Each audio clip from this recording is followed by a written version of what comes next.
Boa noite. Sejam todos bem-vindos. Amém. Que a graça e a paz de Cristo Jesus, que excede todo o entendimento humano, Amém. esteja com cada um de nós nesta noite, permaneça conosco. Amém. E possamos estar juntos em oração, Assim seja. para que grandes milagres aconteçam, não somente na nossa igreja, na nossa vida de forma particular, na nossa família.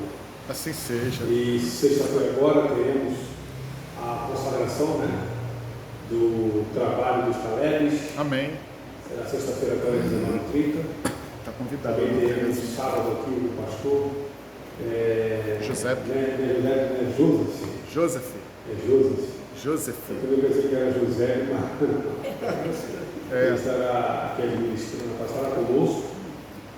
E vamos, em nome de Jesus Cristo, começar com muita oração. A gente sabe que cada um no começo, as coisas que acontecem, a gente tem muita coisa para a gente tentar não repetir o que está acontecendo nos anos anteriores. Mas como o Marcelo, eu tenho falado muito com o Marcelo. Amém. Todo tipo de trabalho, evangelismo, tem que ser feito com muita oração, de forma antecedente, que a gente possa planejar, sentando, orando, para que tudo venha ocorrer como Deus deseja. Bom? Vamos orar nesse momento para ver a palavra? Vamos. Senhor, nosso Deus e Pai, Amém. louvado seja o teu santo nome. Sempre, Senhor. Muito obrigado mais uma vez por encontrarmos aqui diante da sua presença. Amém. Para nós é uma alegria muito grande, Pai, no meio da semana estarmos aqui, podendo te louvar e te adorar, Senhor. Verdade. Fala aos nossos corações. Fale, bondoso Desejamos, Deus. em nome de Jesus Cristo, até também no final desse ano, ver um culto de quarta-feira completamente diferente dos outros cultos, Pai. Abençoa-nos, Pai, Senhor. o Senhor deseja que a tua igreja, todos os cultos, quando se abre a igreja, que nossos irmãos possam estar aqui te adorando, Senhor. Verdade. É chegada a hora, Pai, e nós precisamos nos fortalecer. Amém. Muito obrigado por tudo. Essa vez eu pedi em nome de Jesus, que vive e reina para todo sempre. Amém, Senhor. Amém. O que é, começando com uma pergunta, o que é a pregação do Evangelho para você? Pense. O que é? Fala do amor de Deus, né? Falar do amor de Deus é a pregação do Evangelho. Eu estava pensando hoje, eu falei, Senhor, o que é a pregação do Evangelho? Sabe o que veio em minha mente? Sim. O puro poder, Alex. A pregação do Evangelho é poder puro. É algo imaginável. Você vai falar do Deus Todo-Poderoso, que morreu por você e te ama. Amém. Palavra poderosa que liberta. A gente tem que entender isso, porque muitas das vezes a gente não estamos entendendo. O que nós vamos ler aqui é poder puro Amém. de uma pessoa que entendia isso e se preparou a cada momento para estar à disposição de Deus ao Deus chamar. Porque Deus, ele chama. Chama ou não chama? Chama. Deus, ele pode contar com você a qualquer momento, a qualquer hora. Ou se Deus te chamar, pensa aí, deixa eu me responder. Ou se Deus te chamar para algum tipo de missão, diferente de tudo que você viveu hoje dentro da igreja, você ficaria assustado. Senhor, mas isso que o Senhor quer de mim, isso vai mexer com o meu dia a dia? Eu tenho um dia a dia, Eu tenho uma agenda, mas se o Senhor me chamar para fazer isso, a rotina vai acabar. Será que a gente falaria isso para Deus? Ou falaria para Deus, Senhor, eis-me aqui. Se é para fazer, se é para ir, se é para isso aqui, eu estou à sua disposição. Muitos de nós deveriam falar assim, não, eu vou cumprir a missão, se ele me chamou, eu estou pronto. Simples, né? Será? Eu acredito que falta ainda muitas coisas. Se o Evangelho é a pregação do puro amor e é poder puro, o que acontece então hoje? Nós vamos ler aqui algo que Deus mudou. O que aconteceu então? Nós mudamos. Houve uma mudança através dos séculos do cristianismo que nos deixou assim apáticos e acreditando que isso que nós estamos vivendo é o Evangelho. Mas não é. Não é. Se Deus levantasse os apóstolos, né, os reformadores, até mesmo os pioneiros, e eles olhassem hoje a menina dos olhos de Deus e vissem como ela se encontra, eles iriam chorar, igual Neemias chorou quando soube que os muros de Jerusalém, as portas estavam queimadas, os muros derribados. E nós temos que entender isso. Verdade. Então, irmãos, nós precisamos buscar a face daquele que se encontra conosco aqui, o Senhor Espírito Santo. Na minha classe, no sábado passado, eu falei, vou falar um pouquinho da nossa identidade. O que é essa igreja? E, biblicamente, usei algumas passagens, e algumas pessoas falaram, eu não sabia disso. Falei, essa é a igreja que você congrega. E já não quero que você saiba disso. Mas vamos lá, vamos entender aqui. Pena que eu perdi. Vamos entender aqui o que é o Evangelho. E hoje em dia, algumas coisas que nós vamos ver aqui, a minha versão é um pouquinho diferente, mas é a mesma coisa. O que é o Evangelho? Abram suas Bíblias no livro de Atos dos Apóstolos, O poder de Deus. capítulo 19. Nós vamos ler alguns versículos aqui, ok? Vou dar uma paradinha, a gente comenta e vou voltar aqui para o versículo, ok? Atos dos Apóstolos, a partir do capítulo 19, a partir do versículo 1. Amém? Amém. Então vamos lá. A minha versão é um pouquinho diferente, mas é o mesmo significado. E aconteceu que, enquanto Apolo estava em Corinto, Paulo atravessou as regiões altas e, chegando a Éfeso, encontrou ali alguns discípulos. E lhes indagou: recebeste o Espírito Santo na época em que crestes? Ao que eles replicaram: de forma alguma, nem sequer sabemos que existe o Espírito Santo. Olha isso. Diante disso, Paulo questionou: ora, em que tipo de batismo foste batizado então? E eles declararam: o batismo de João.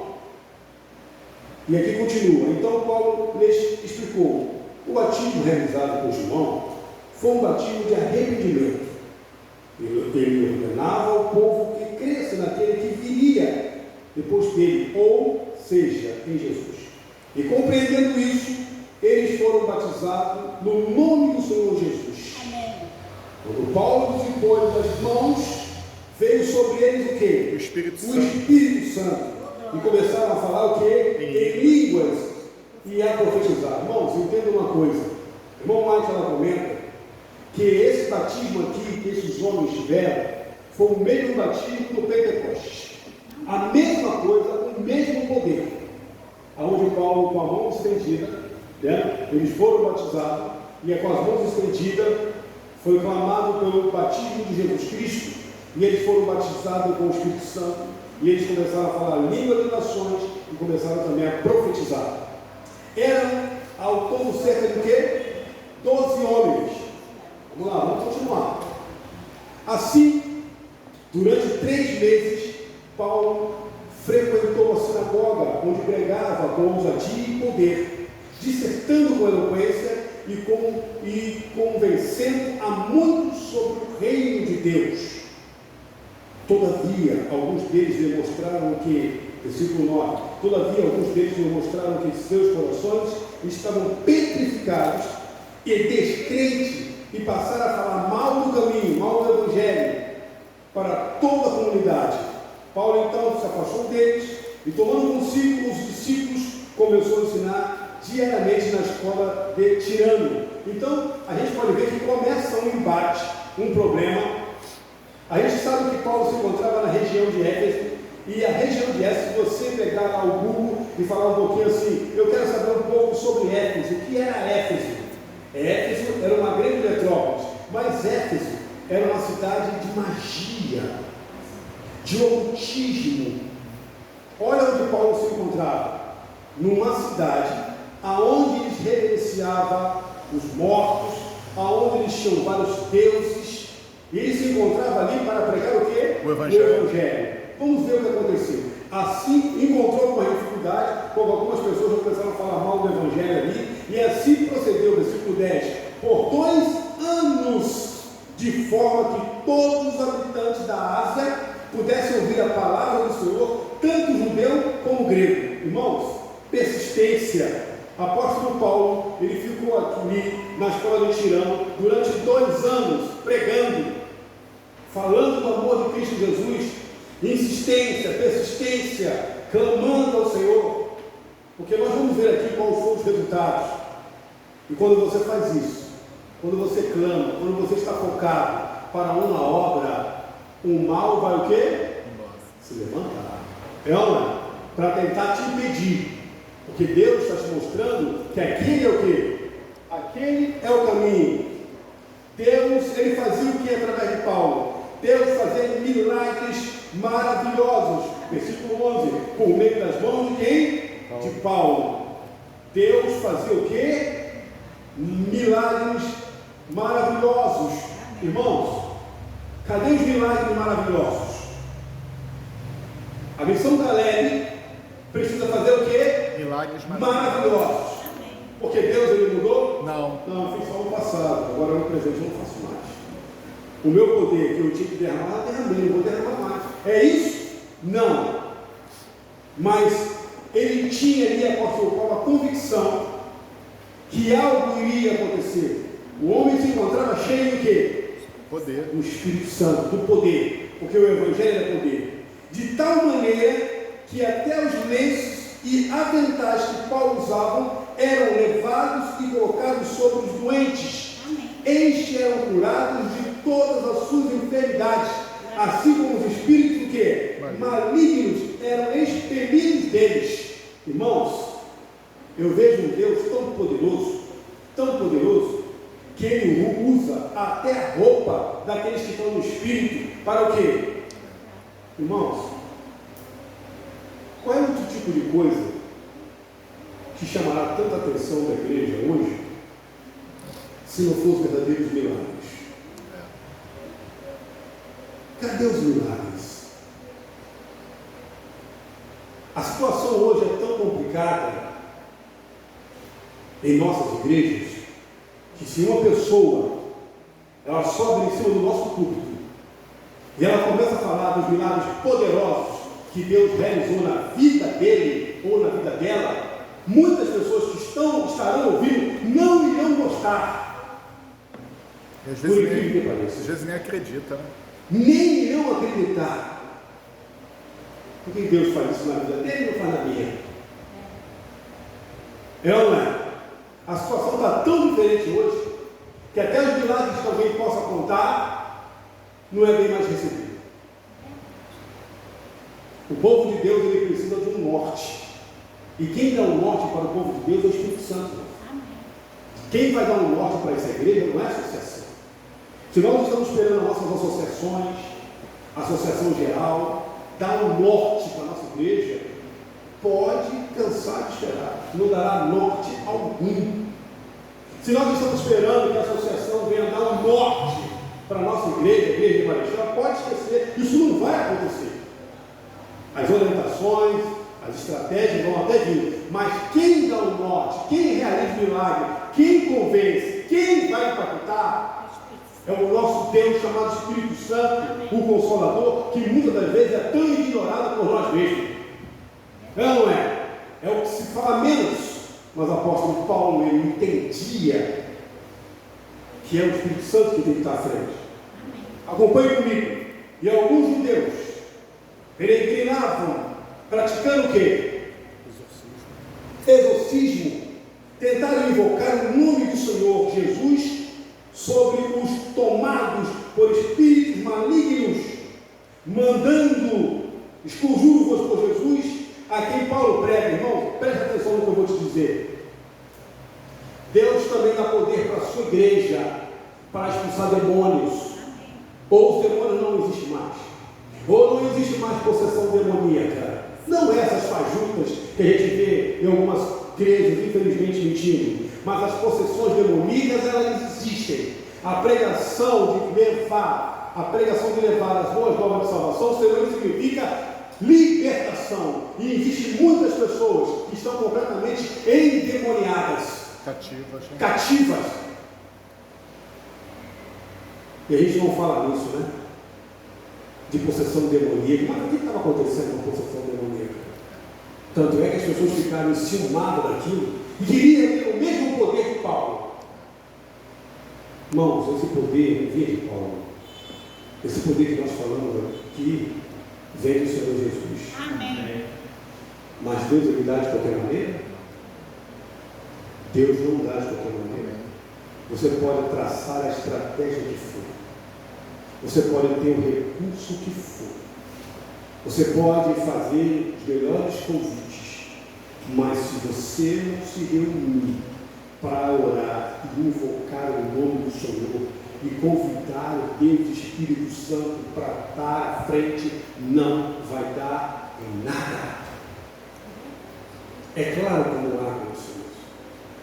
Porque quem convence é ele não divide agora dele com ninguém. E aqui continua. Os que assim procediam eram 7 filhos de um judeu chamado Cefas, um dos chefes dos sacerdotes judeus. Eles queriam esse poder, estavam com Paulo. Certo dia, um daqueles espíritos demoníacos lhes respondeu: Jesus eu conheço, e Paulo sei quem é. No entanto, vós, quem sois? Como pessoas não preparadas, como pessoas não qualificadas para o reino, irão fazer um trabalho desse? Eu repreendo em nome de Jesus Cristo. Bom, para que você possa repreender em nome de Jesus Cristo, você tem que estar vivendo com Jesus Cristo. E essas pessoas não viviam com Jesus Cristo. E o demônio falou: olha, conhecemos, né, sabemos quem é Jesus Cristo, conhecemos Jesus e sabemos quem é Paulo, ou vice-versa. Mas quem vocês são? Vocês não são nada. Com que autoridade? Irmãos, eu acho que a igreja, ela não está entendendo nada. Nada. Eu acho que a igreja ela perdeu o senso de combate, o senso de guerra. Vamos sair para pregar o evangelho. Tá bom. Aonde você vai sair? Para o mundo, aí fora. O mundo pertence a quem? Ao maligno. O mundo pertence ao maligno. Verdade. E saem pessoas completamente desqualificadas para fazer o trabalho missionário. E os anjos têm que acompanhar, para que não venha a ser envergonhado. Não. E muitas das vezes nós vamos, os anjos nos acompanham e voltamos de mão o quê? Vazias. Que evangelho é esse que se prega, que se sai, mas nós voltamos com a mão vazia? Quase imploramos para as pessoas darem o contato, para que elas possam entrar em contato conosco, para que possamos falar alguma coisa, quem sabe convidar para comer alguma coisa. O evangelho, agora o evangelho se implora. Nunca, não está aqui isso. O evangelho é poder puro. Amém. Mas a igreja não está entendendo isso ainda. Apóstolo Paulo não estava implorando nada para ninguém. O convite era claro: aceite o Senhor Jesus Cristo como seu único Senhor e Salvador da sua vida, e você saberá o que é viver. Mas era um homem que estava cheio do poder do Espírito Santo. Amém. E era o Deus Espírito Santo que faz a obra. E esses homens queriam poder sem estar qualificado, queriam somente o poder, mas não queriam o Senhor do poder. Nunca, jamais. E o que esse demoniado fez? Assim que esse aconteceu, aqui fala, né? Então o endemoniado avançou sobre eles, os dominou e os agrediu com tamanha violência que desnudos e feridos fugiram daquela casa. Assim que esse acontecimento, versículo 17, se tornou conhecido de todos, os judeus e gregos que habitavam em Éfeso, toda a população. Quanto? Toda a população foi tomada de grande temor, e o nome do Senhor Jesus Cristo era engrandecido. Amém. Irmãos, como se sai sem poder? Porque o nome que tem que ser engrandecido é o nome do Senhor, não é o nome da igreja, não é o título que você vai carregar numa roupa,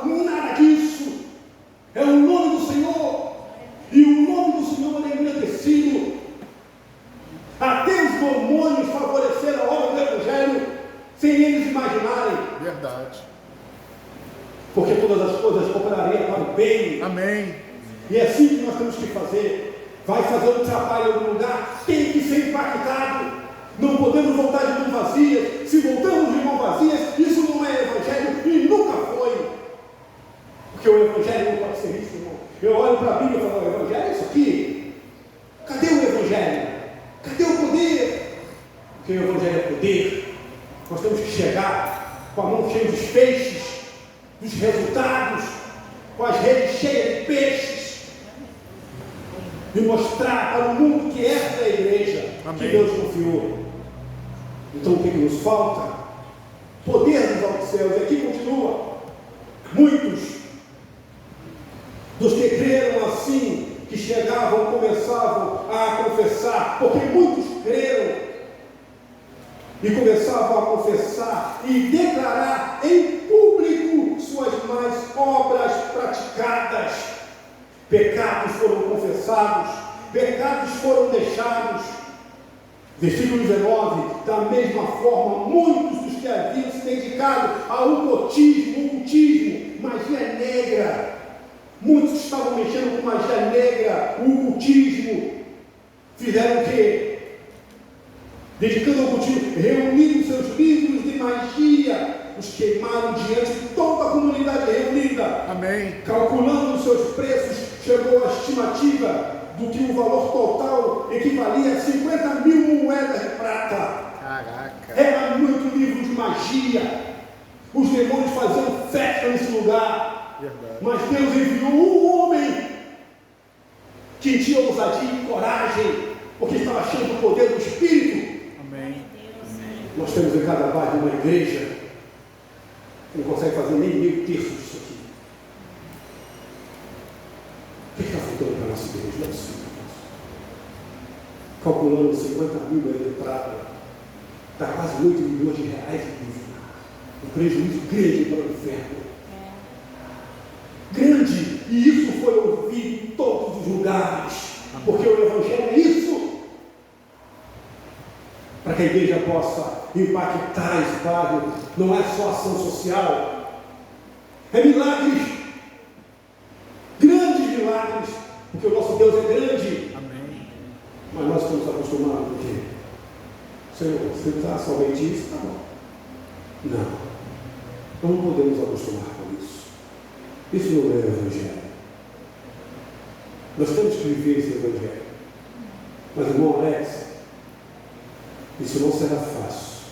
Não, nunca foi fácil. Fácil é a vida que nós estamos vivendo. É uma. Vai na Etiópia e tenta pregar o Evangelho. Vai em alguns lugares da Índia e tenta falar do amor de Cristo Jesus. Entra na Coreia do Norte e dê panfletos. Vai em alguns países muçulmanos e fala do amor de Cristo. Aí você vai conhecer o que é Evangelho. É perseguição pura. Nós estamos em berços esplêndidos ainda. Verdade. Mas vai chegar até a gente a dificuldade. E é por isso que nós estamos tão acomodados. Irmãos, estava falando com a minha esposa ontem, meu filho. Falei, esse ano é um ano de preparação. Coloca isso na sua cabeça. Esse ano é um ano de preparação, vai vir muita coisa. Vai mesmo. Está acontecendo muita coisa e a gente não está acordando isso. 2027 está aí. 2027 está aí. Claro como água. Claro como água. Irmã White, ela fala que quando Jesus foi batizado no ano 27, grande conflito, fala sobre isso claramente, completou 4.000 anos. Ano que vem é o ano 27, mais 2.000 anos. 6.000 anos, a irmã Mate fala de 6.000 anos de pecado, porque o 7º milênio é o céu. Então muitas coisas estão para acontecer. A carta lá da Autoci, Deus foi louvado de Roma, tudo começa a partir do ano 27. Irmãos, isso está claro como água. E como igreja nós estamos assim, olha, o que está acontecendo, o que não prepare-se para as coisas que vão acontecer. Jesus está voltando. O apóstolo Paulo tinha essa sede, porque ele entendia na concepção dele que Jesus voltaria o quê? em sua geração. Mas Jesus vai voltar para a nossa geração. Mas cadê essa sede que esse homem tinha? A gente não tem. Nós estamos desaprendendo até a adorar a Deus, irmãos. Você sabia disso? Que nós estamos aprendendo a adorar a Deus. As coisas mais importantes não é Deus, não é o centro, não é Deus no centro. É qualquer coisa menos Deus no centro. E Deus tem ficado em segundo plano. Nós temos que mudar isso. É o que Deus espera. Amém. Satanás, ele não está brincando de ser passado Satanás. Eu quero terminar com uma citação do Espírito de Profecia. Do quanto, irmãos, isso é uma guerra. E nós temos que entender que é uma guerra mesmo. Porque se a gente não entender isso, igreja, nós vamos entender o quê? Olha o que diz aqui. Filhas em ensino. Olha o que a irmã Mágia vê.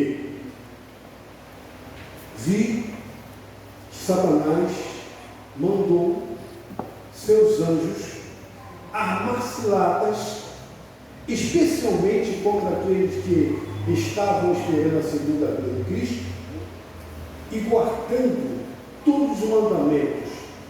Satanás disse aos seus anjos que as igrejas estavam dormindo. Ele aumentaria seu poder de prodígio, de mentira, e assim poderia contê-las. Ele disse o seguinte: odiamos aquela seita de observadores do sábado. Eles estão continuamente trabalhando contra nós e tirando nossos súditos para guardar o odiado, a odiosa lei de Deus. O que nós vamos fazer? Promovam perturbações e confusões, se for possível. Destrua o amor de um para com os outros. Desanimem, enfraqueça seus pastores que nós odiamos. Lute por todo palmo de terreno. Façam com que a cobiça e o amor às coisas terrenas seja o traço predominante do seu caráter. Enquanto esses traços predominam, a salvação e a graça estarão para trás. Coloque todas as atrações ao redor deles, e certamente serão nossos. E não somente nisso, temos certeza a respeito deles, mas também sua odiosa influência não será exercida no sentido de guiar os outros para o céu. Isso não é brincadeira. O que nós estamos fazendo, irmãos? Isso está aumentando. Ou isso não está acontecendo, Marcelo? Está. Está acontecendo isso? E o que nós temos que fazer? Nós precisamos revestir de poder e buscar. Porque até o planejamento para a obra do Senhor, se não tiver unidade, sai briga, sai discussão, sai dissessões. E aí, quando chega isso, Satanás ele sempre fala: conseguimos, não vai dar em nada, o Espírito Santo já está fora disso aí. É ou não é isso? Sim, vamos lá. Apóstolo Paulo aqui, irmãos, cheio de poder, um homem com alguns discípulos fizeram a cidade tremer, porque estava imbuído do Espírito Santo. Imbuído do Espírito Santo. Irmãos, se essa igreja, eu falei com o Marcelo isso, se essa igreja não aprender a fazer isso esse ano, eu não sei mais o que vai acontecer. Se reunir antes para orar e traçar aquilo que Deus, o Espírito Santo, deseja. Senhor Espírito Santo, o que o Senhor deseja nessa missão Caleb? Qual é a obra? Nos guia para onde o Senhor quer. Se a gente não aprender, irmãos, a gente não aprende mais.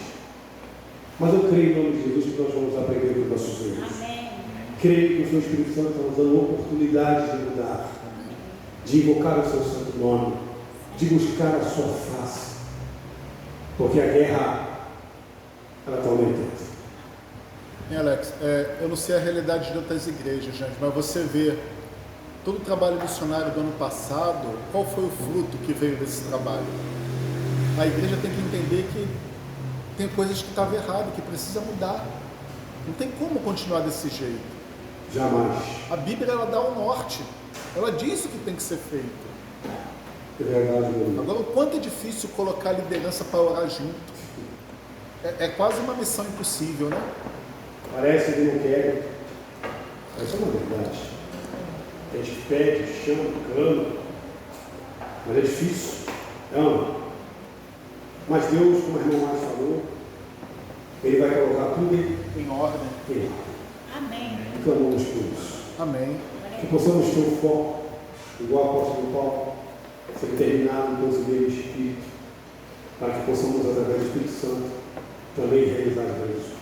Assim Que seja. Deus te abençoe nessa noite, que você saiba aqui com essa mensagem, que o Evangelho é puro poder. Lembra? Nós vamos começar aqui, depois da missão Caleb, às quarta-feiras do livro Eventos Finais. Vamos ter alguns sábados voltados sobre o poder da oração. Serão sábados contínuos para que a gente possa entender porque nós estamos fazendo de tudo, as coisas não estão andando, né? Algumas coisas acontecem, mas o que Deus tem no desejo de derramar é isso. Né? Tem uma igreja, eu falei para Deus hoje, eu estou pedindo só é pouco, porque aqui no bairro tem mais de 40 mil moradores, estou pedindo só 200 pessoas por ano que tem aqui. Verdade. Que Deus nos abençoe, irmãos. E que você tenha coragem de pregar o Evangelho como Deus deseja. E uma outra coisa, eu não conheço outro meio que Deus derrame o seu Santo Espírito que não seja por meio da oração. Se tiver outro meio, pode me ensinar que eu quero aprender, porque quando eu estudo a palavra de Deus eu não vejo. Juntos e orando. Eu não vejo. O que a profecia fala, todo reino vem através da oração. Que Deus abençoe. Vamos ficar em pé? Amém. Senhor, nosso Deus e Pai. Apóstolo Paulo sabia muito bem com quem ele estava lutando. Verdade. Ele mesmo escreveu isso no livro de Efésios, lá no capítulo 6, porque realmente foi uma cidade onde ele ficou 2 anos, foi o período que ele mais ficou em um local 2 anos. E ele enfrentou as forças demoníacas, Pai. Verdade. Porque era uma cidade voltada ao cultismo. E o Senhor protegeu ele. O Senhor guardou ele com suas poderosas mãos. Ele entendia claramente que o Evangelho, que era chamado na época de caminho, era o puro poder dos altos céus. Amém. Nós temos que entender que o Evangelho é o puro poder dos altos céus, porque são palavras de libertação. Cristo liberta. O Evangelho é falado ao amor de Cristo. E não existe algo maior do que esse poder, Pai. Verdade. Por isso que o inimigo quer colocar raiva, ódio, ressentimento em nossos corações.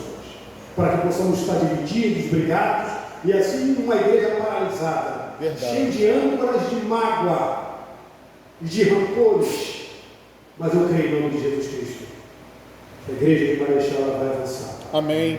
A igreja de Marechal ela vai crescer em nome Assim de seja, Jesus, Senhor. para esse ano, nos próximos anos. Amém. Cremos que a igreja de Marechal, para aqueles que desejarem, serão batizados pelo Espírito Santo. Assim Cremos em nome de Jesus Cristo que o fogo descerá do céu e nos batizará aqui para essa igreja. E nós sairemos daqui com o rosto, Pai, iluminado, a resplandecer de uma santa santificação, Pai. Cremos nisso em nome de Jesus Cristo. É nisso que nós temos que crer, Pai, porque é chegada a hora, Pai. Verdade. Como um mundo tão secular será impactado, Pai.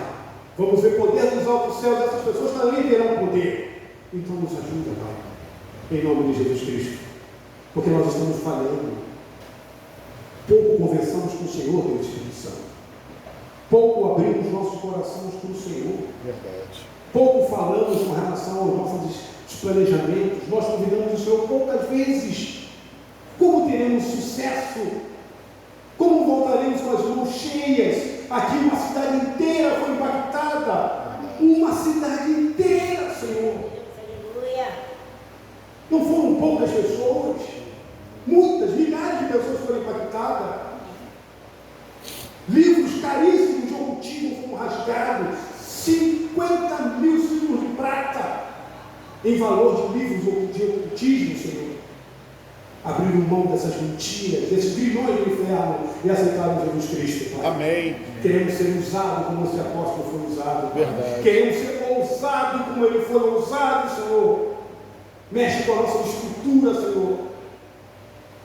Mexe com a nossa estrutura para que possamos entender que é chegada a hora. Amém. Senão pessoas vão vir e vão tomar o nosso lugar, Senhor. Verdade. Nos ajuda. Não permita Obrigado por essa essa mensagem, obrigado por ter falado no nosso coração. Leve para a nossa casa, nesse momento, na companhia dos seus santos anjos. Numa noite de paz, de reflexão também, Senhor, para que possamos entender claramente que é chegada a hora da tua igreja, Senhor. Obrigado por tudo, por essa bênção que pedimos em nome de Jesus, que vive e reina para todos.